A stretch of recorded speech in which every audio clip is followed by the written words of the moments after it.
अस्सलाम वालेकुम dear students. New chemistry book class 9th chapter 2। आज हमारा टॉपिक है स्ट्रक्चर ऑफ एटम।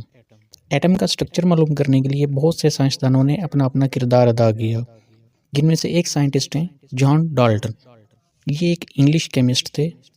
1803 में इन्होंने अपनी एक थ्योरी पेश की जिसको हम डाल्टन एटॉमिक थ्योरी के नाम से जानते हैं। इन 1803 John Dalton, an English chemist, put forward his famous theory, Dalton atomic theory। अब तक हम पढ़ते आए हैं कि एटम किसी भी मैटर का सबसे छोटा पार्टिकल है। इतना छोटा पार्टिकल है कि आप उसको मज़ीद डिवाइड नहीं कर सकते। यही बात जॉन डाल्टन ने की थी कि एटम्स आर इनडिविजिबल पार्टिकल्स, कि एटम इतना छोटा पार्टिकल है कि आप इसको मज़ीद डिवाइड नहीं कर सकते। He proposed that atoms are indivisible। Indivisible का मतलब है कि आप इसको मज़ीद पार्ट्स में डिवाइड नहीं कर सकते। एटम के अंदर क्या कुछ है कोई पता नहीं था उस time. According to him it was not possible to divide atoms to smaller particles. उसके मुताबिक आप एटम्स को मज़ीद छोटे छोटे पार्टिकल्स के अंदर डिवाइड नहीं कर सकते, क्योंकि यही सबसे छोटा पार्टिकल है किसी भी मैटर का, किसी भी एलिमेंट का।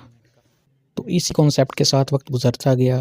फिर 19वीं सदी के आखिरी हिस्से में 1880, 90, 95 इसी दौरान साइंटिस्ट्स ने बहुत सारे तजर्बात किए। वो अपने तजर्बात में एक ख़ास किस्म की ट्यूब यूज़ करते थे जिसका नाम था गैस डिस्चार्ज ट्यूब। ये वो गैस डिस्चार्ज ट्यूब है जिसके अंदर गैस भरी हुई होती थी एट द लो प्रेशर। उस गैस का प्रेशर इंतहाई कम होता था। इस गैस डिस्चार्ज ट्यूब की डिटेल इंशाल्लाह हम अगले टॉपिक्स में देखेंगे। साइंसदान करते क्या थे, इस ट्यूब के अंदर जो गैस भरी हुई है उस गैस में से वो इलेक्ट्रिसिटी पास करते थे, उसमें से बिजली गुजारते थे। और इन एक्सपेरिमेंट्स को, इन तजर्बात को नाम दिया गया discharge tube experiments. In the last decades of 19th century, a group of scientists were trying to pass electricity through gases at low pressure.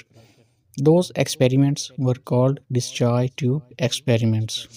इन्हीं तजर्बात के दौरान ये बात सामने आई कि एटम सबसे छोटा पार्टिकल नहीं है। जो पहले कॉन्सेप्ट बना हुआ था कि एटम ही सबसे छोटा पार्टिकल है किसी भी एलिमेंट का या मैटर का, वो बात अब गलत साबित हो चुकी थी इन तजर्बात से ये बात सामने आई कि एटम के अंदर मज़ीद छोटे छोटे पार्टिकल्स मौजूद होते हैं जिनको बाद में नाम दिया गया electron, proton, neutron.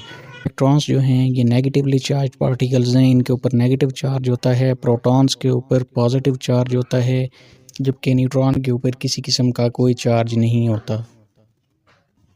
They discovered that atom is not the smallest particle of matter, rather there exist even small particles than atom।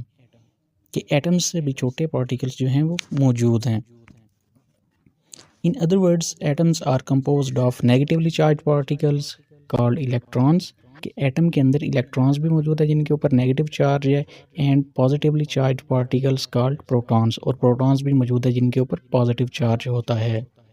इसके साथ साथ ये बात भी सामने आई कि प्रोटॉन इलेक्ट्रॉन से 1836 गुना ज़्यादा भारी है।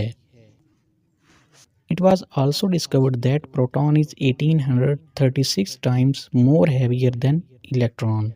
ये बहुत इंपॉर्टेंट MCQs पेपर के अंदर अक्सर पूछा जाता है, प्रोटॉन इलेक्ट्रॉन से कितना भारी है, तो वो है 1836 टाइम्स। अच्छा, कुछ पार्टिकल्स ऐसे थे जिनको जब हमने इलेक्ट्रिक फील्ड में से गुजारा, एक नेगेटिवली चार्ज प्लेट होती है, दूसरी पॉजिटिवली चार्ज प्लेट होती है, तो कुछ पार्टिकल्स जो थे वो पॉजिटिव प्लेट की तरफ मुड़ गए थे। पॉजिटिव हमेशा नेगेटिव को अपनी तरफ अट्रैक्ट करता है, तो इससे ये बात सामने आई कि एटम के अंदर नेगेटिवली चार्ज पार्टिकल्स मौजूद हैं जिनको बाद में इलेक्ट्रॉन्स का नाम दिया गया। बिल्कुल इसी तरह कुछ ऐसे पार्टिकल भी थे जो नेगेटिव वाली प्लेट की तरफ मुड़ गए थे। तो नेगेटिव क्योंकि पॉजिटिव को अट्रैक्ट करता है, तो इसलिए ये बात सामने आई कि इसके अंदर पॉजिटिवली चार्ज पार्टिकल भी मौजूद हैं जिनको बाद में प्रोटॉन का नाम दिया गया। In discharge tube, the presence of negatively charged particles was also ascertained। ascertained का मतलब है मालूम होना, पता चलना। तो उस वक्त ये पता चला था कि कुछ ऐसे पार्टिकल्स हैं जिनके ऊपर नेगेटिव चार्ज है, बिकॉज ऑफ देयर डिफ्लेक्शन, क्योंकि वो डिफ्लेक्ट हो गए थे किसकी तरफ, towards positive plate in the electric field. Similarly, the presence of positively charged particles was confirmed। इसी तरह पॉजिटिव चार्ज पार्टिकल्स के बारे में भी कंफर्म हो गया कि कैसे कंफर्म हुआ, due to their deflection towards negative plate. तो ये था हमारा स्ट्रक्चर ऑफ एटम। कोई क्वेश्चन हो तो आप कमेंट सेक्शन में पूछ सकते हैं। काइंडली चैनल को सब्सक्राइब लाजमी कर दीजिएगा। टेक केयर, अल्लाह हाफिज़।